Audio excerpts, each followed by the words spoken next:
It's a new year. You know you have to get this done. You know you have to put in the work because passing the FE exam means a lot to you. And I'm here to help you start fresh in 2025. You're going to start strong. You're going to hold yourself accountable. You're going to develop your confidence and you're going to stay on the right track towards FE exam success. Let's start by setting our goals. You can download this PDF in the link below. So pause the video, download it, then edit it with me as we set our goals together for passing this FE exam. So we know this is based on the WOOP method. W-O-O-P. WOOP method. So this method is scientifically proven and it's about goal-directed behavior that's based on action, not just motivation, not optimism. So it's based on a key term here, mental contrasting, where we visualize the goal, we visualize the accomplishment, and that gives us a sense of internal motivation, optimism to take action.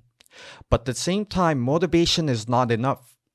We have to combine that with predicting or contrasting the obstacles we will face and plan for those obstacles and take action when those obstacles arrive.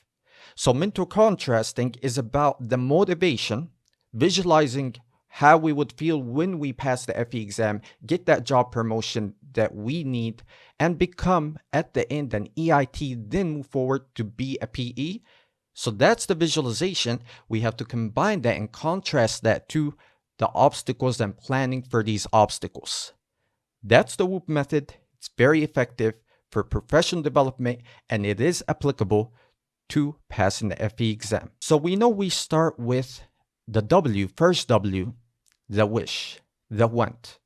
Which goals do you want to achieve?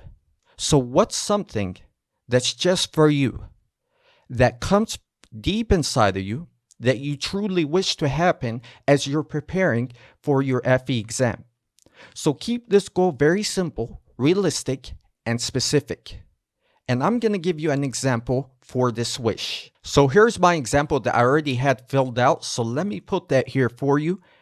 My wish. This is attainable and it's going to be a challenge, but I know I can accomplish this. Don't put something that's not attainable. Passing the FE exam is definitely attainable for you, for me, for all of us. So for this one, I want to pass the FE exam within the next 6 months to become an EIT. Notice I have a time frame as well. 6 months. I'm being specific. Next 6 months, I'm going to do my best to study consistently.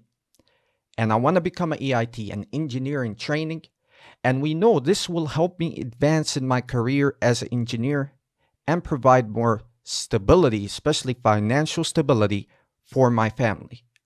So put yours. What's your wish? What do you want to accomplish? Make sure it's attainable. It's related to your personal goals, what you want to happen. And there will be a challenge. It must be challenging as well for that wish and what we want to happen. Now, the first O, the outcome.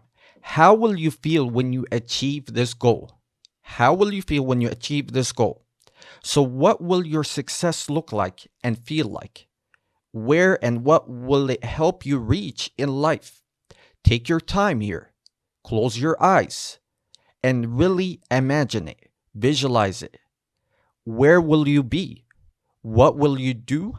How will you know that you achieved this goal? Here's my outcome for you. So let me paste that right here. Yours will be different. Think about it deep. So we know I'll feel proud and accomplished knowing that I've taken a major step forward in my career. Passing the FE exam will open doors to better job opportunities for me, increasing my confidence, and show my family that hard work and dedication pays off. I'll be setting a great example for my kids and giving my family a better future. Think on this. Think about the outcome, how you will feel, visualize it, go deep, write yours down. Now the second O, the obstacle. So notice at the beginning we did the wish, want, the W, then we had the outcome, the first O. These were more about visualizing the goal and visualizing how we would feel when we attain that goal. And that gives us a sense of internal motivation. We're optimistic, but that's not enough. I can guarantee after 2 weeks, 3 weeks, you're not going to feel motivated. You have to predict the obstacles and contrast these visualization, these goals, the outcome, the wish with the challenges that will come your way, which they will come, and plan for those. And that's why we look at the obstacle, the very important obstacle. Know your obstacles. What are your main obstacles? What could get in your way or throw you off track or keep you from reaching your study goals and your ultimate goal to pass the FE exam? Close your eyes again. Get inside your head. Think about the internal obstacles and also the external obstacles, both the internal and external obstacles. Some examples for you, the internal obstacles. Let me start with that. So feeling too tired after a long work day to study consistently. Another one is struggling to stay motivated when progress feels slow. These are the internal obstacles that I expect. And then the external ones is balancing study time with family responsibilities and unexpected deadlines or emergencies. External obstacles. So these are my obstacles. Have yours, internal, external, and they can get very personal.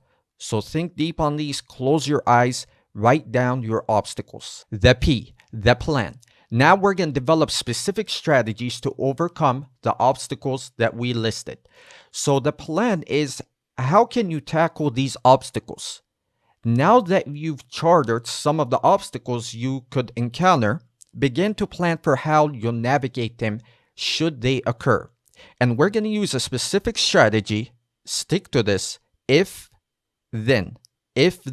So think about at this exercise as an if-then exercise. So if this happens, if this obstacle happens, that I'm going to predict here in my obstacles, yours will be different, then I'm going to do this. So we're going to record two types of strategies. We call these proactive strategies for the first one. This is what you do to avoid the obstacle. Then we have reactive strategies. This is what you'll do when you're right in the middle of the obstacle. So we have proactive ones and reactive ones. Here's a few examples for you. Let's start with the proactive strategies to avoid the obstacles. We're using the if this happens, then I'll do this. Let's start with the first one. So if the house is quiet early in the morning or late at night, then I will use that time for focused study sessions. So for a lot of students, this, if you have kids especially, this is probably out of your control. Maybe very early in the morning is the best for you. You know you can focus. It's undistracted. Take advantage. Maybe it's going to be late at night. And I've seen students do it midday in the afternoon. Work allows them to do a little bit of studying. They took advantage. So if that happens, then you'll do that. Take advantage of these focused study sessions that are undistracted. Now, the other examples, if I feel overwhelmed balancing family responsibilities, then I will have a conversation with my family to set up a support plan, such as sharing household duties or carving out dedicated study time. Another example, if I find it hard to stay motivated, then I will set small weekly goals to track progress and celebrate milestones to maintain momentum. So here, this small weekly goals, how are you going to do that? If you're studying for the Civil FE exam, we have a planner. There's a planner I have for you. You can download below in the link. Civil FE exam planner. It's based on weekly study goals. It has a list of topics, all the topics you need to study for the Civil FE exam, the latest Civil FE exam. It has an equation sheet, so there's no excuse for you to set these weekly study goals. Use that planner below. So that is the proactive. Yours, again, are different. Yours are not going to look identical. Maybe you don't have kids. Maybe you have a lot of kids. So think about yours, these proactive strategies, again, as it relates to the obstacles that you expect. So that was the proactive. Now we have the reactive when the obstacles arise. So if unexpected work deadline interferes with my study time, then I will adjust my schedule to focus on the most critical topics during shorter study sessions. So this is important, especially for that civil FE exam. You're not going to study everything. So if you notice you have these work deadlines and you are on the right track, you've been studying consistently for months. And my course students always reach out to me. I guide them to which topic they should focus on. Usually I tell them, hey, do this quiz. Make sure you focus on the quizzes. Do a lot of hands-on practice, the direct to full-length practice exams, so we can make that adjustment, because this won't be perfect. Definitely not. You can't know it all. You just got to do just good enough to pass the exam. So you're going to adjust your schedule to focus on the most critical topics. And during, let's say, if work gets in the way, if your study sessions have to go down to short ones, maybe just 1 hour. That is something that I plan for as a reactive strategy. Now, if family responsibilities become too demanding, then I will communicate openly with my family and ask for help. Please do. You're on board. All of you should be on board for this. It is a temporary sacrifice, but it is a big sacrifice for months. So this is going to be such as temporarily delegating tasks or arranging uninterrupted study blocks. Take the time to fill this out. Combine your motivation with realism, with real actionable steps. What do you wish to happen? What do you want? What's the outcome? Visualize the outcome. Now, the very important obstacle, know your obstacles and plan for these obstacles using the if-then exercise. Go all in, show me what you got, start fresh, and let's make 2025 the year that you pass your FE exam.